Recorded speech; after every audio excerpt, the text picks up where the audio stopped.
Once upon a time, there was a boy named Obina. Tragedy struck him from the very beginning as he lost his mother at birth and his father while still young. His stepmother Uloma has ulterior motives and desired her own children to have all the late husband's possession.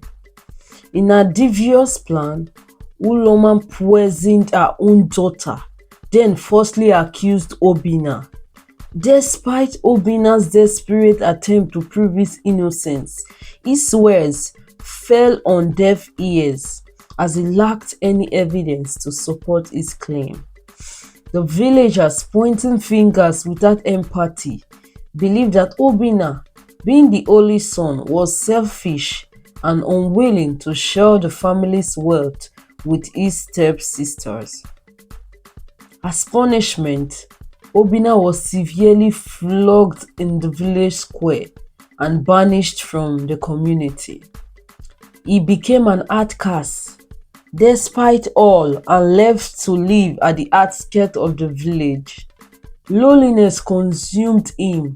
He found himself a merry shadow of himself. He believed that life had no value under such circumstances. On the day he planned to end his own life, hanging from a rope inside his hut, an unexpected visitor intervened. A spider spun its delicate web around the rope, causing it to vibrate and catch Obina's attention. To his astonishment, the spider spoke. "Obina, son of Okon," it called out. Its voice seems to come from all directions.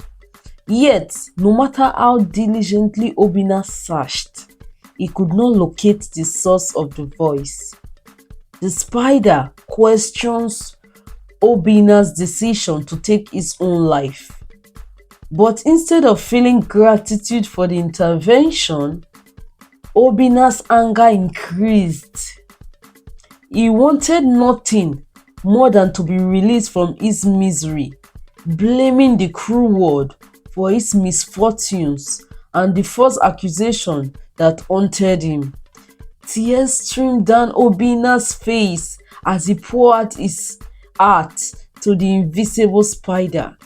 Yet, the spider persisted, revealing that it had been watching over Obina since his birth and always believed in his innocence. It offered a glimmer of hope, promising to help restore his lost glory and reputation within the village, but if only he chose to live. Feeling a newfound understanding and support, Obina agreed to the spider's proposal. Together, they embarked on a journey to expose the wickedness of his stepmother, Uloma.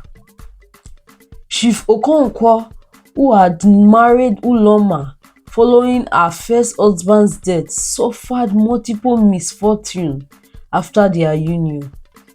His storage room was repeatedly targeted by thieves, leaving him unable to recover from his losses. The final blow was the poisoning of his only son. Fueled by desperation, the chief made a proclamation offering a plot of land to anyone who could cure his ill son. The spider eagerly relayed this information to Obina, who was connected to the spirit of truth through the guidance of the spider. This spirit bestowed upon Obina a magical seed capable of curing any poison. With gratitude in his heart, Obina willingly handed over his mother's locket to the spirit. Touched by his appreciation, the spirit enchanted the seed, ensuring that anyone who came in contact with it would speak nothing but the truth. Obina and the spider arrived at the chief's Okon's compound, where his stepmother was tending to the poisoned boy. The atmosphere was filled with curiosity, doubt and resentment, Obina boldly presented the enchanted seeds to the chief, who promptly handed it over to the village medicine woman for use in treating his son. However, when the medicine woman returned, she did not possess the seed. She sought out Uloma, who had conveniently appeared. Finally, the truth unraveled.